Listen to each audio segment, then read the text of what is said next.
نظر جھکی ہو شرم گاہ محفوظ ہو۔ حضرت امام باقر رضی اللہ تعالیٰ عنہ سے کسی نے کہا حضور مجھے کوئی ایسی نفلی عبادت بتائیں جو سب عبادتوں سے افضل ہو، میں وہ والی کرنا چاہتا ہوں۔ لوگ کوئی وظیفہ بتاتا ہے، کوئی وظیفہ بتاتا ہے، کوئی وظیفہ بتاتا ہے، تو مجھے نہ آپ نفلی عبادات میں سے وہ عبادت بتائیں جو سب سے زیادہ افضل ہو۔ تو امام باقر رضی اللہ تعالیٰ عنہ فرمانے لگے رزق حلال کمایا کر اور شرمگاہ کی حفاظت کیا کر، یہ سب عبادتوں سے افضل عبادت ہے۔ ان دو چیزوں پر توجہ دے۔ پتہ کیا ہوتا ہے کہ انسان جب کسی چیز کو دیکھتا ہے نا، یہ جو حکم دیا گیا نا نظریں جھکا کے رکھو، جب انسان کسی چیز کو دیکھ لیتا ہے اور پھر اسے بھا جاتی ہے، پھر اس کے لیے انسان کا ذہن، دل، طبیعت منصوبہ سازی کرتی ہے۔ مجھے کوئی چیز اچھی لگ گئی، کوئی پہننے کی گھڑی اچھی لگ گئی، اب وہ سب سے پہلے میری نظر نے دیکھی ہے، میری نظر اس پہ ٹکی ہے، تو اب میں کوشش کروں گا، پوچھوں گا کتنے کی ہے، پھر میں کوشش کروں گا کہ اتنے پیسے جمع ہو جائے تاکہ میں حاصل کر سکوں۔ میرا سارا ذہن، میری صلاحیتیں کوشش کریں گی کہ وہ گھڑی حاصل کر لی جائے۔ ہمیں یہ جو حکم دیا گیا تھا نا کہ بد نظری سے بچو، اور بد نظری سے مراد صرف عورت کو دیکھنا ہی بد نظری نہیں۔ علماء سے مسئلہ پوچھ لیجئے گا، بے ریش خوبصورت لڑکا اس ذہن میں بہت سے وسوسے شیطان پیدا کر دیتا ہے۔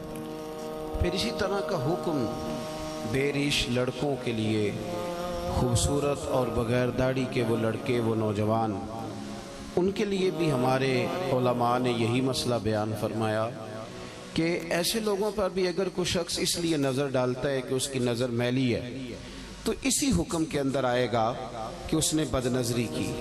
نبی رحمت صلی اللہ تعالیٰ علیہ وسلم نے نا اس کے سد باب کے طور پر، آپ مہربانی فرمائیں جی یہ کیمرے شیمرے، یہ ویڈیوز، یہ اسی کو سارا کچھ نہ سمجھ لیں، یہ مائک چلنا چاہیے اور لائٹ آن رہنی چاہیے، اس کے علاوہ باقی سارے کام ہوتے رہتے ہیں۔ اللہ تعالیٰ آپ کو خوش رکھے اور میری بات پر آپ توجہ دیں۔ دوستو، ہمیں اس کے سد باب کے طور پر چند چیزوں کا شریعت اسلامیہ نے حکم دیا۔